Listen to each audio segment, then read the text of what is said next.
أعوذ بالله من الشيطان الرجيم. بسم الله الرحمن الرحيم. واتل عليهم نبأ ابني آدم بالحق إذ قربا قربانا فتقبل من أحدهما ولم يتقبل من الآخر قال لأقتلنك قال إنما يتقبل الله من المتقين لئن بسطت إلي يدك لتقتلني ما أنا بباسط يدي إليك لأقتلك إني أخاف الله رب العالمين إني أريد أن تبوء بإسمي وإسمك فتكون من أصحاب النار وذلك جزاء الظالمين فطوعت له نفسه قتل أخيه فقتله فأصبح من الخاسرين فبعث الله غرابا يبحث في الأرض ليريه كيف يواري سوءة أخيه فأصبح قال يا ويلتى أعجزت أن أكون مثل هذا الغراب فأواري سوءة أخي فأصبح من النادمين آمنت بالله صدق اللہ العظیم. بر انتہائی واجب الاحترام، قابل صد احترام بزرگوں، بھائیوں اور نوجوان ساتھیوں، آج کے درس میں قرآن مجید کتاب حکمت کی سورہ نمبر 5 سورۃ المائدہ کی 5 آیات مبارکہ، آیا نمبر 27، 28، 29، 30 اور 31 یہ شامل ہے. اور ان آیات مبارکہ میں اللہ جل شانہ عم نوالہ نے آدم علیہ السلام کے 2 بیٹوں کا وہ جو مشہور قصہ ہے جو آپ علماء سے سنتے رہتے ہیں کہ ایک بیٹے نے دوسرے بیٹے کو قتل کر دیا تھا، وہ قصہ ان آیات میں منقول ہے. اور قرآن مجید میں یہی وہ مقام ہے جہاں پر یہ قصہ ہے. کچھ قصص ایسے ہوتے ہیں جو قرآن مجید میں مختلف مقامات پر موجود ہوتے ہیں، لیکن اس قصے کی اسپیشلٹی یہ ہے کہ وہ صرف اسی مقام پر سورۃ المائدہ کے انہی آیات مبارکہ میں موجود ہے. اور یہ سورۃ المائدہ کا 4واں رکوع ہے، 5واں رکوع ہے جس کا آغاز ہو رہا ہے. سوال یہ ہے کہ اس سے قبل جو ہے وہ بنی اسرائیل اور یہود و نصارہ کی جو بد عہدیاں ہیں، وعدوں کو توڑنا ہے، اور اللہ رب العزت کے احکام کی خلاف ورزیاں ہیں، اور جو احکام ان کی طرف نازل ہوتے تھے ان کا تمسخر، استہزاء اور ان کے اندر تبدیلی کی کوشش، یہ سارا مضمون پیچھے سے چلا آ رہا تھا. تو آل آف سڈن یہاں پر جناب آدم علیہ السلام کا قصہ شروع ہوا تو ریلیونس کیا ہے، ربط کیا ہے اس مقام کا گزشتہ جو موضوع چلا آ رہا ہے اس کے ساتھ. اس ربط کو سمجھنے کے لیے تمہید یا مقدمے کے طور پر کچھ باتیں ہمیں سمجھنی پڑیں گی. پہلی بات تو یہ ہے کہ یہ بات ذہن نشین رہے کہ عہد الہی پر یا اللہ سے کیے گیا جو وعدہ ہے اس پر قائم رہنے کے لیے انسان کے دل کے اندر خوف خدا کا ہونا ضروری ہے. خوف خدا بہت بڑی طاقت ہے، جس کو کہتے ہیں کہ گانٹھ جو بندھ جاتی ہے، بڑا مضبوط ایک عقد ہے. یہی صحیح لفظ، اس سے اگلی فارم عقیدہ نکلا ہے. خوف خدا کا اندر ہونا بہت ضروری ہے. خوف خدا وہ ایسی طاقت ہے جو انسان کو مشکل سے مشکل حالات کے اندر ثابت قدم رکھتی ہے. اللہ کی نافرمانی، ناشکری، اللہ سے کیے گئے عہد کی خلاف ورزی اس کی طرف نہیں جانے دیتی. پہلی بات. دوسری بات یہ ہے کہ انسان جو وعدے کی خلاف ورزی کرتا ہے یا وعدے کو توڑتا ہے، جس کو نقض عہد کہتے ہیں. نقض عہد کی جو بڑی وجہ ہوتی ہے وہ ہے انسان کے اندر جو فاسد جذبات ہوتے ہیں، کہ جس کی وجہ سے یہ ہوتی ہے کہ شیطان اس کو برانگیختہ کرتا ہے اللہ کی نافرمانی کے اوپر، اور جرم کے اوپر اس کو آمادہ کرتا ہے، اور وعدہ توڑنے کے اوپر اس کو راضی اور تیار کرتے ہیں. وہ فاسد جذبات ہوتے ہیں۔ تیسری بات یہ ہے کہ گزشتہ درس کے اندر جو واقعہ بیان ہوا کہ جو یہود تھے، جب ان کو یہ کہا گیا کہ فلاں بستی یا فلاں شہر یا فلاں ملک تمہارا اپنا ہے، تو وہاں پر جاؤ اور انٹینٹ شو کرو، اللہ رب العزت تمہاری مدد کرے گا اور وہ بستی وہ ملک تمہیں تمہارا واپس مل جائے گا، وہ تمہاری جو سرزمین ہے جس کے بارے میں تفصیل سے کل بات ہو چکی ہے، ارض موعود یعنی فلسطین، انبیاء کی سرزمین، کہ تم وہاں پر جاؤ۔ ان لوگوں کو جب یہ پتہ چلا کہ وہ قوم بہت جبار ہے، زبردست ہے، طاقتور ہے، انہوں نے سستی دکھائی، ڈر گئے، پیچھے ہو کر کے بیٹھ گئے۔ صرف 2 نوجوان، 2 مومن مرد ایسے تھے جو ان کو تحریک دے رہے تھے، جو ان کو حوصلہ دے رہے تھے۔ پوری قوم کے اندر لاکھوں کے مجمع میں صرف 2 لوگ تھے کہ جن کو اس بات کا یقین تھا کہ اللہ کے پیغمبر ہمارے ساتھ ہیں، جب مدد کا وعدہ ہے تو وہ ہو کر کے رہے گا۔ صرف اللہ ہم سے یہ چاہتے ہیں کہ ہم آگے بڑھیں اور دشمن کو ایک میسج دیں، ول کا، ریزولو کا، اپنی سختی کا اور اپنے ارادے کا، کہ ہم اپنا ملک اور خود کو آزادی دینا چاہتے ہیں۔ تو صرف 2 لوگ جو ہے وہ ان سب کو تیار کر رہے تھے، تقریریں کر رہے تھے، حالانکہ ان کی اپنی جان جوکھوں کا کام تھا، اور لوگوں نے ان کو سنسار کرنے کا پلان بھی بنایا تھا کہ ان 2 کو راستے سے ہٹائیں، یہ ہمیں بہت تنگ کرتے ہیں، ہماری ایک لائف ہے، ہم جس طرح سے بھی گزار رہے ہیں، چل رہا ہے معاملہ، یہ 2 لوگ اٹھ کر کے ہمیں جو ہے نا وہ بہت زیادہ پریشان کر رہے ہیں، ہمیں کہتے ہیں کہ جا کر کے لڑو ایسی زبردست طاقت کے ساتھ، تو ہم تو اپنے اندر نہیں پاتے۔ تو یہ لوگ مضبوط مخالفت کے باوجود اللہ کا جو عہد تھا اس کے اوپر ڈٹے رہے۔ اسی طرح سے یہاں پر جو واقعہ بیان ہو رہا ہے ان آیات مبارکہ میں، جو کہ آج کے درس میں شامل ہے، 2 بیٹوں کا، آدم علیہ السلام کے، حابیل اور قابیل، تو اس کے اندر بھی یہی موجود ہے کہ حابیل جو ہے وہ اپنے بھائی قابیل کے ظلم، تعدی، مخالفت، قتل کی دھمکی کے باوجود عدل، انصاف اور حق کا دامن اس نے نہیں چھوڑا، مضبوطی کے ساتھ ثابت قدم رہا۔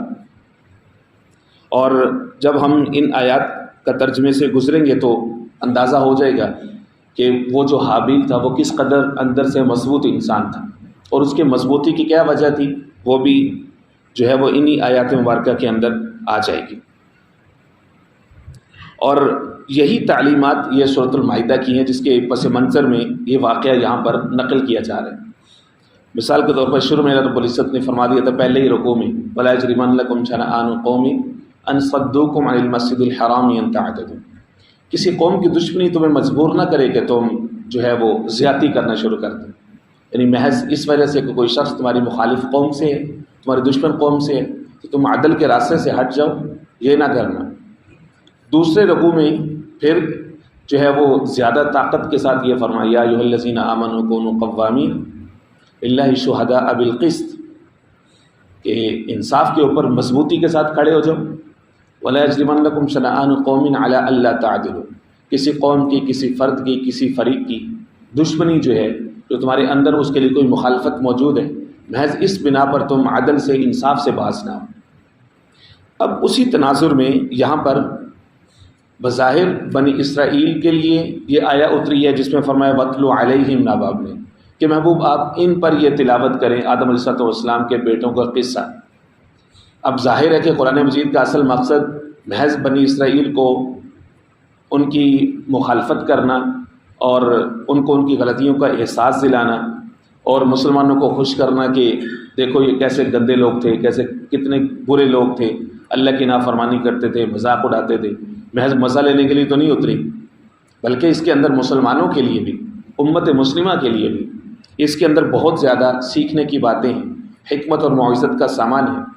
یہی فرق ہے قرآن مجید میں یہ جو قصہ یہاں پر موجود ہے اور تورات کے اندر یہ جو قصہ منقول ہے، دونوں میں بہت بڑا فرق یہ ہے کہ وہاں پہ قصہ برائے قصہ ہے، جو وہاں پر پہلو حکمت کے ہیں، موعظت کے ہیں، نصیحت کے ہیں، کہ جس میں لوگوں کے لیے عبرت کا سامان ہے، وہ پہلو وہاں پر مفقود ہیں، گم کر دیے گئے، تبدیل کر دیے گئے، اومٹ کر دیے گئے۔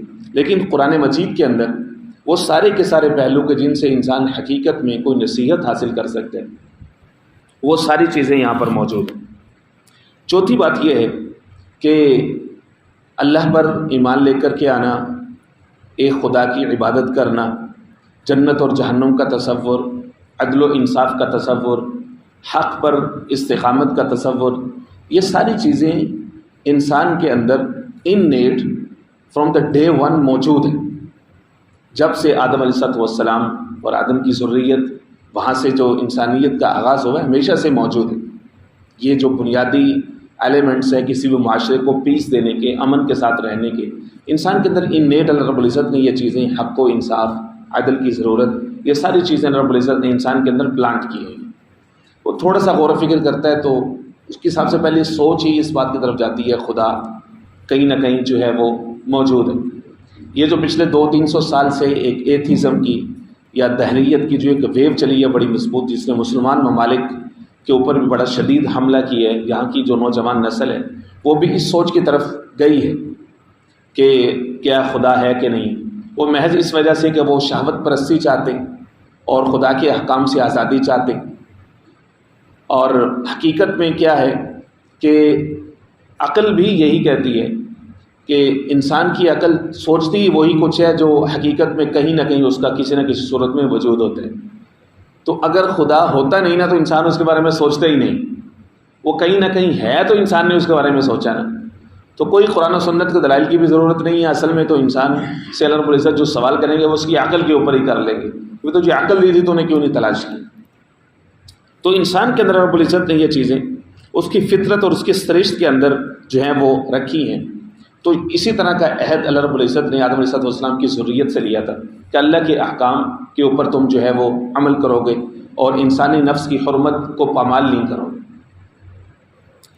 پانچویں بات یہ ہے کہ جو شخص کوئی اچھے کام کا آغاز کرتا ہے تو اس کے بعد جتنے لوگ اس کو فالو کرتے ہیں، جتنے لوگ وہ اچھا کام کرتے ہیں، تو ان کے اچھے کام کا اجر وہ سب سے پہلے والے شخص کو باہم پہنچتا ہے۔ جو شخص کسی برے کام کا آغاز کرتا ہے تو بعد میں جتنے لوگ وہ برا کام کرتے ہیں اس شخص کو اس گناہ کا حصہ جو ہے وہ پہنچتا ہے، چاہے اس کا تعلق کرائم یا جرائم کی دنیا میں کسی بھی واک آف لائف سے تعلق رکھتا ہو۔ آپ نے نوٹ کیا ہوگا کئی دفعہ ایسا ہوتا ہے کہ جو ہے وہ سگنل ٹریفک کا ہے اور ایک شخص سب سے پہلے وہاں سے جو ہے وہ بھاگتا ہے، اس کو بریک کرتے، تو وہ پیچھے آنے والے شخص کو یہ اندازہ ہوتا ہے کہ شاید کوئی لائٹ خراب ہے یا کیا مسئلہ ہے، تو اسی طرح سے جانے، وہ سارے ہی اس کے پیچھے اپنی گاڑیاں اور دوڑا لیتے ہیں پیچھے۔ تو اصل میں وہ پہلا جو شخص تھا تو اس کو وہ ٹریفک وارڈن پکڑتا ہے کہ بھئی تیری کیا ضرورت ہوئی، تو نے یہ کیا۔ وہ باقی جا رہے ہوتے ہیں، وہ کہتا ہے ان کو کیوں نہیں روک رہے، تو اس بات کو چھوڑ کیونکہ تو نے آغاز کیا ہے اس کا۔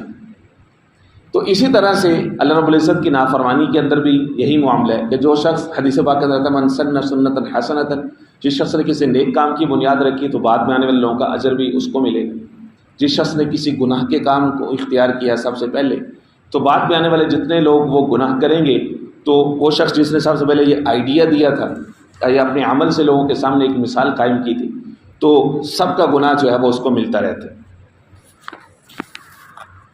اب آدم علیہ السلام کے 2 بیٹے تھے، تو ان میں شریعت کے اندر حکم یہ تھا کہ نسل کو چونکہ آگے بڑھانا ہے اور انسان جو ہے وہ اتنے زیادہ ہے نہیں، مرد عورتیں اتنے زیادہ تعداد میں ہے نہیں، تو آدم علیہ السلام کے ہاں ہوتا یہ تھا کہ جب بھی کوئی حمل ہوتا تھا تو اللہ کی قدرت ملاحظہ فرمائیے کہ اس کے اندر توأم کہتے ہیں کہ جڑواں بچے، ٹوئنز جس کو انگلش میں کہتے ہیں، اردو میں توأم کہتے ہیں، تو وہ پیدا ہوتے تھے۔ اور اس کے اندر بھی اللہ کی قدرت یہ تھی کہ میل اور فیمیل اکٹھے پیدا ہوتے تھے، ہر حمل کے اندر ایک بچہ اور ایک بچی یہ ہوتے۔ اب ظاہر ہے کہ اپنی بہن کے ساتھ نکاح کرنا یہ دنیا کی ہر جو ہے وہ قوم کے اندر ہمیشہ سے، سوائے اس کے کہ پچھلے 300-400 نسل سے 300-400 سال سے جو نسلیں پھوٹی ہیں انسان کے اندر، مادہ پرستی کا غلبہ ہے، اس سے پہلے انسان کے اندر یہ سینس موجود رہی ہے کہ یہ محارم رشتے ہیں، یہ محرم رشتے ہیں، تو یہ ڈے 1 سے یہ چیز موجود تھی۔ تو انسانی نسل کو جاری رکھنے کے لیے رب العزت نے ایک شق اس میں سے مستثنا کر دی، وہ یہ ہے کہ حقیقی بہن وہی ہوگی جو ایک حمل میں ساتھ پیدا ہوئی ہے، جو دوسرے حمل سے لڑکی پیدا ہوئی ہے اس کے ساتھ نکاح ہو سکتا ہے۔ اب جو ہے حابیل کے ساتھ جو لڑکی پیدا ہوئی تھی وہ سادہ صورت کی تھی، جو قابیل کے ساتھ لڑکی پیدا ہوئی تھی وہ خوش شکل تھی۔ تو اب شریعت کے مطابق، قانون کے مطابق حابیل کا نکاح اس سے جائز تھا جو لڑکی قابیل کے ساتھ پیدا ہوئی تھی، اور قابیل کا نکاح اس سے ہونا تھا جو حابیل کے ساتھ پیدا ہوئی تھی۔ اور قابیل یہ چاہتا تھا کہ جو لڑکی میرے ساتھ پیدا ہوئی ہے میں اسی کے ساتھ ہی جو ہے وہ نکاح کروں۔ اب جو ہے وہ قابیل کی کوشش تھی کہ اس طریقے سے کوئی قانون کے اندر کوئی نرمی آ جائے یا کوئی ایسی شکل پیدا ہو جائے۔ یہ دنیا میں ہمیشہ سے یہ سوچ رہی ہے کہ جو بھی طاقتور شخص ہوتا ہے نا وہ اپنی مرضی کا قانون چاہتا ہے، وہ قانون کے اندر کوئی تبدیلی چاہتا ہے ایسی کہ جس میں اس کو استثناء مل جائے، جس میں اس کو کوئی فائدہ ہو جائے، اپنی خواہش کے لیے وہ قوانین میں تبدیلی کرواتا ہے۔ تو قابیل نے سب سے پہلی اٹیمپٹ یہی کی کہ قانون کے اندر کوئی تبدیلی ہو جائے۔ آدم علیہ السلام نے فرمایا کہ بھئی دونوں جو ہے وہ قربانیاں اپنی اپنی پیش کرو۔ تو جس کی قربانی جو ہے وہ قبول ہو گئی تو سمجھیں کہ وہ شخص حق پر ہے۔ تو دونوں بھائیوں نے اپنی اپنی قربانیاں جو ہے ایک بلند جگہ پہ رکھی۔ اس زمانے میں رواج یہ تھا قربانی کے قبول ہونے کا کہ خود سے استعمال نہیں کر سکتے قربانی کی کوئی بھی چیز یا صدقے کی کوئی بھی چیز، بلکہ آسمان سے آگ آتی تھی اور وہ کھا لیتی تھی۔ جس کی کھا گئی، جس کو جلا دیا تو سمجھے کہ اس کی قربانی جو ہے وہ قبول ہے۔ آقا کریم علیہ السلام کی جو خصوصیات ہیں احادیث مبارکہ کے اندر موجود ہے، ان میں سے ایک یہ بھی ہے کہ احلت لی الغنائم اعطیت بجوامع الکلم، جامع کلمات مجھے دیے گئے، ونصرت بالرعب، رعب کے ساتھ مجھے نوازا گیا ہے۔ میرا دشمن مجھ سے 3 مہینے کی مسافت پر بیٹھا ہوگا، اللہ وہاں پر بیٹھے اس کے دل کے اوپر میرا رعب طاری کر دے۔ اور فرمایا کہ وجعلت لی الارض مسجدا وطہورا، پوری زمین کو میرے لیے مسجد بنا دیا گیا ہے اور پاک کر دیا گیا ہے، اس کی مٹی پاک ہے، تیمم کرو اور جہاں مرضی نماز پڑھو۔ سب کو امتوں کے لیے عبادت خانوں میں جانا ضروری ہوتا ہے۔ وارسلت الی الخلق کافہ، مجھے پوری مخلوق کی طرف جو ہے وہ رسول بنا کر کے بھیجا گیا۔ اس میں ایک شک یہ فرمائی وحلت لی الغنائم، ایک خصوصیت، مال غنیمت کو میرے لیے حلال کر دیا گیا۔ پہلے مال غنیمت حلال نہیں ہوتا، کوئی صدقہ، کوئی قربانی، کوئی مال غنیمت، آپ کا جہاد، آپ کی قربانی اسی صورت میں قبول ہوگی کہ آسمان سے آگ آ کر کے اس کو پکڑ لے۔ نہیں پکڑتے سمجھو کہ تمہاری نیتوں میں کہیں کھوٹ ہے، تقوی نہیں ہے، اخلاص نہیں ہے، مادہ پرستی کہیں نہ کہیں موجود تھی، تو اس لیے تمہاری قربانی قبول نہیں ہوئی۔ یہی ہوا قابیل کے ساتھ۔ تو اس نے جو چیزیں اللہ کے راستے میں رکھی وہ ردی تھیں، گھٹیا تھیں، اور اس نے عمدہ جو ہے وہ یہ جانوروں کا مالک تھا اور وہ کھیتوں اور باغات کا مالک تھا۔ حابیل کا جو قربانی تھی وہ اللہ کے ہاں قبول ہوئی اور قابیل کی نہیں ہوئی۔ جب نہیں ہوئی تو اب وہ شدید غصے میں آ گیا، سٹ پٹا گیا۔ اس نے کہا لأقتلنک، میں تجھے ضرور بضرور قتل کر دوں۔ ایک ہوتا ہے اقتل، لأقتلک، میں تجھے قتل کر دوں، صرف ایک ارادہ شو کر۔ ایک ہے لأقتلن، تاکید کے ساتھ، یعنی پورا وہ پلان کر چکا تھا اور بڑی شدت کے ساتھ اس نے کہا کہ میں تجھے ضرور قتل کر دوں، تیری قربانی قبول ہوئی ہے، میری نہیں ہوئی۔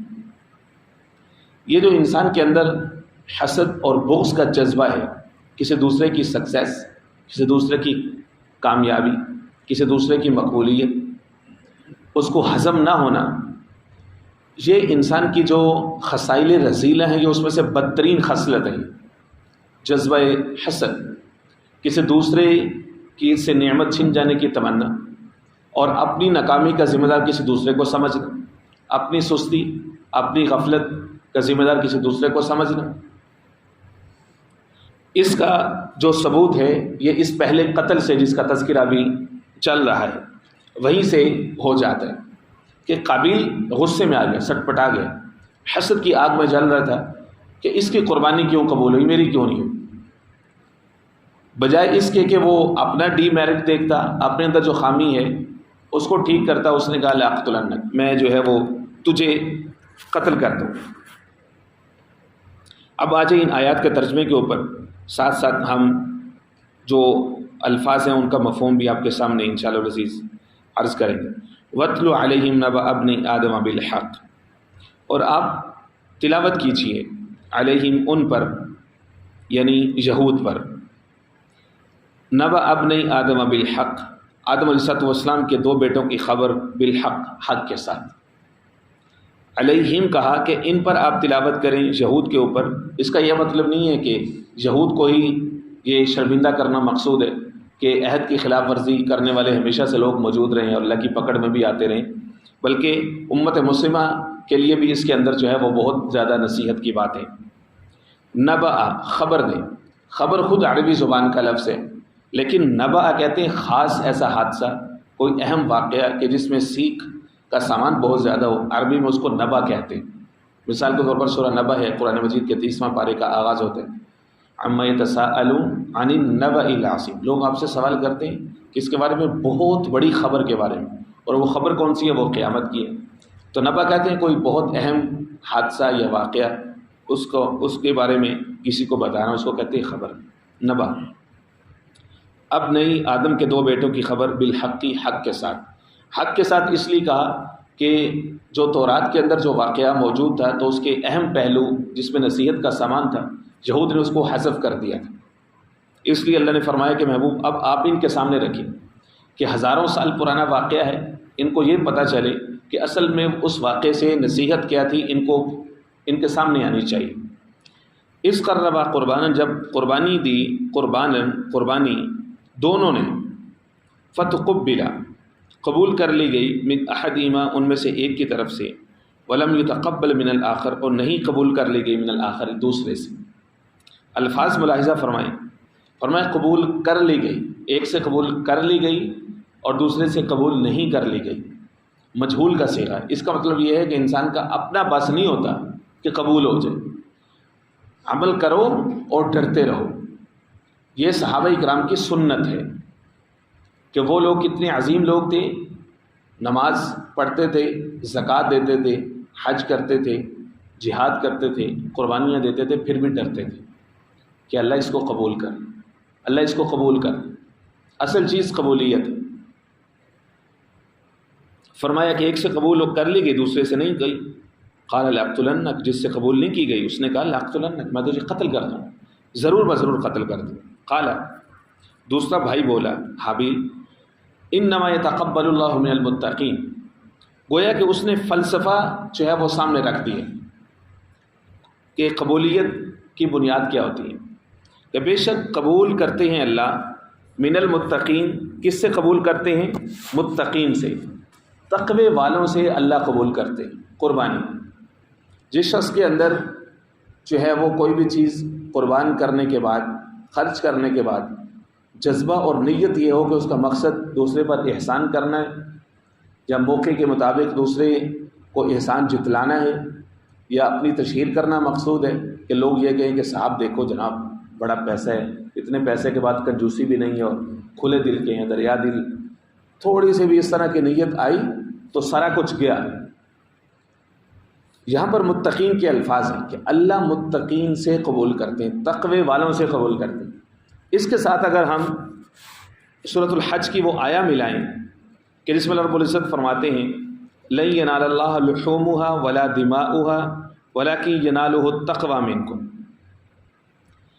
کہ اللہ کو قربانی کے جانور کا نہ تو خون پہنچتا ہے نہ ہی گوشت پہنچتا ہے، ولیکن ینالہ التقوی منکم، لیکن اللہ کو کیا پہنچتا ہے؟ اللہ کو تقوی پہنچتا ہے۔ سورہ نمبر 22 آیت نمبر 37، تقوی والوں کی اللہ رب العزت قربانی جو ہے وہ قبول کرتے ہیں۔ لئن بسطت الی یدک لتقتلنی، البتہ اگر تو نے پھیلایا میری طرف یدک کا اپنا ہاتھ، لتقتلنی، تاکہ تو مجھے قتل کر دے، ما انا بباسط، میں نہیں پھیلاؤں گا، یدی یا اپنا ہاتھ، الیک تیری طرف، لاقتلک تاکہ میں تجھے قتل کر دوں۔ یہ دیکھیں کہ وہ شخص اندر سے کتنا مضبوط تھا۔ تقوی انسان کو مضبوطی دیتے کہ انسان ریٹیلیٹ کرنے میں، بدلہ لینے میں، اپنا دفاع کرنے میں بھی انسان عدل اور حق کا دامن کبھی نہیں چھوڑتا۔ اس کو پتہ تھا کہ میرا بھائی ہے، اس کو پتہ تھا کہ غصے میں اس نے جواباً یہ نہیں کہا کہ میں تجھے قتل کر دوں گا، حالانکہ دھمکی کے برابر میں دھمکی دی جاتی تو کوئی حرج نہیں ہے، اس نے بھی کہا، یہ بھی کہتا ہے کہ ٹھیک ہے اگر تو ایسا کرے گا تو میں بھی تجھے قتل کر دوں، لیکن اس نے ایسا نہیں کہا۔ اس نے کہا کہ میں اپنا ہاتھ تیری طرف قتل کرنے کے لیے نہیں بڑھاؤں۔ تقوی سب سے بڑی جو ہے وہ جان ہے۔ ہر ایک عمل، نماز، روزہ، حج، زکوٰۃ، جہاد، ہر ایک عمل کے اندر اصل چیز اخلاص اور تقوی ہے کہ اللہ کی رضا کے لیے انسان جو ہے وہ سارا کا سارا کچھ کرے۔ جو حج بھی کیتی جاندے ہو تو لو بھی پیتی جاندے ہو، کھو کے مال یتیماں دا تے بھیج مسیتی جاندے ہو، فرض بھلائی جاندے ہو، نفلاں نیتی جاندے ہو، دسو تے صحیح حضرت جی اے کی کیتی جاندے ہو، پھٹ دلاں دے سیندے نہیں تے ٹوپیاں سیتی جاندے ہو، نفس تے چھری پھیردے نہیں تے دمبے کیتی جاندے ہو۔ اصل چیز جو ہے وہ اخلاص اور تقوی ہے۔ وہ شخص تقوی سے بھرپور تھا، اس نے آگے سے جواب میں قتل کی دھمکی نہیں دی۔ اس نے کہا انی اخاف اللہ رب العالمین، میں تجھے ڈر دلاتا ہوں رب العالمین کا کہ تو اللہ سے ڈر جا اور قتل کے ارادے سے باز آ جا۔ یہ مومنانہ رویہ ہے کہ سب سے پہلے اللہ کے ڈر کی طرف متوجہ کرنا۔ وہ ایک طویل حدیث ہے جس میں غالباً جناب ابو ذر رضی اللہ تعالیٰ عنہ وہ حضور پاک علیہ السلام سے جو ہے وہ سوال کرتے ہیں، یا رسول اللہ اگر کوئی میرا عزیز، میرا قریبی وہ میرے اوپر حملہ آور ہو، میرا مال و جان کو غصب کرنا چاہے تو میں کیا کروں؟ فرمایا کہ سب سے پہلے تو اس کو اللہ سے ڈرا، اللہ کا خوف دلا سب سے پہلے اس کو، کہ اگر اس کے اندر ایمان کی کوئی رمق باقی ہوئی تو وہ اپنے ارادے سے جو ہے وہ باز آ جائے۔ عرض کی یا رسول اللہ اگر وہ اس پہ نہ مانے، نہ ڈرے، نہ باز آئے، فرمایا کہ تو پھر مسلمانوں کی مدد اکٹھی کر، تو مسلمانوں کو، دوست احباب کو اکٹھا کر کے بھئی میرے ساتھ یہ زیادتی ہے۔ عرض کی یا رسول اللہ پھر بھی باز نہ آئے، فرمایا کہ جو بھی قانون ہے، جو بھی حکومت ہے تو اس کی مدد لے۔ یا رسول اللہ وہ پھر بھی جو ہے وہ باز نہ آئے تو فرمایا کہ پھر تجھے خود اپنا دفاع کرنے کی اجازت ہے۔ یہ نہیں کہا کہ اقدام کرنے کی اجازت ہے، دفاع کرنے کی اجازت ہے، یہاں تک کہ تیری جان بھی چلی جائے تو شہید کہلائے گا۔ حدیث پاک حضرت من قتل دون ظلم فہو شہید، جس شخص کو اپنے مال کے بچاؤ کی خاطر قتل کر دیا گیا وہ اس کو بھی یہ مقام شہادت ہے۔ تو اس لیے انسان جو ہے وہ اپنا دفاع بھی ذمہ داری کے ساتھ کرے، یہ بہت اہم ہوتا ہے۔ اور حابیل نے دنیا کے سامنے یہ ایک روشن مثال رکھی ہے تقوی کی۔ سب سے پہلے اللہ کا ڈر دلایا، انی ارید ان تبوء، پھر کہنے لگا کہ بے شک میں چاہتا ہوں ان تبوء باسمی و اسمی کا، کہ میرا گناہ بھی اور تیرا گناہ بھی وہ تیرے کھاتے میں جمع ہو، یعنی میں اپنی طرف سے اقدام نہیں کروں گا۔ فتکون من اصحاب النار، پس تو ہو جائے گا من اصحاب النار، جہنم والوں میں سے، کہ تو ایک معصوم جان کو قتل کرے گا۔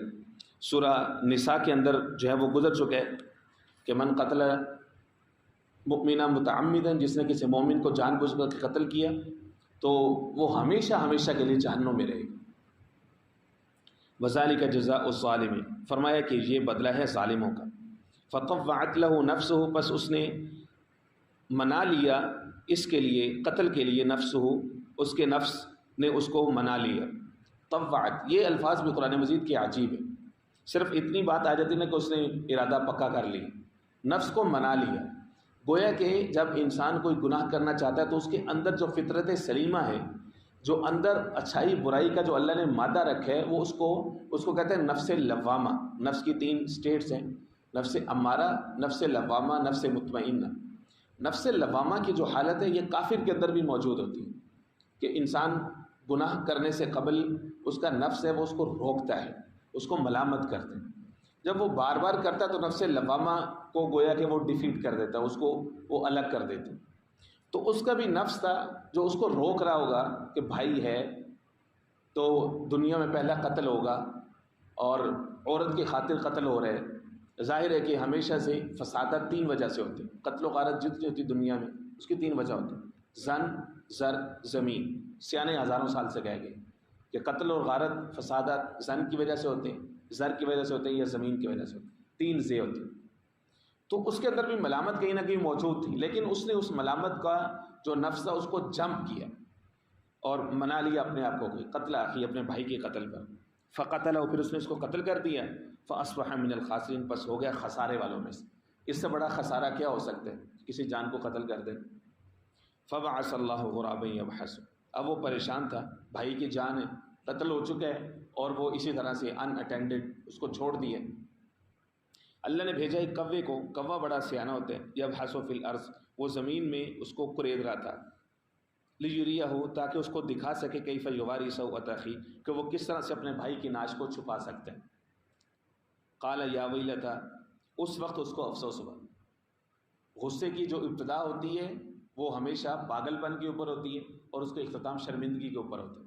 اب وہ شرمندہ ہو رہا تھا، یا ویلتہ، افسوس، ہلاکت میرے اوپر، اعجزت ان اکون، کیا میں عاجز ہو گیا ان اکون مثل ھذا الغراب، کہ میری عقل اس کوے کے برابر ہو جاتی، فاواری سوءۃ اخی، اور میں اپنے بھائی کی لاش کو چھپا دیتا، فاصبح من النادمین، بس ہو گیا وہ شرمندہ ہونے والوں میں سے۔ بعد کی شرمندگی کا کیا فائدہ؟ روز قیامت تک جتنے قتل ہوں گے وہ سارے کے سارے اس کے کھاتے میں جائیں گے، اس کا قتل کا گناہ اس کو جائے گا۔ رب العزت حفاظت فرمائے۔ وما علینا الا البلاغ۔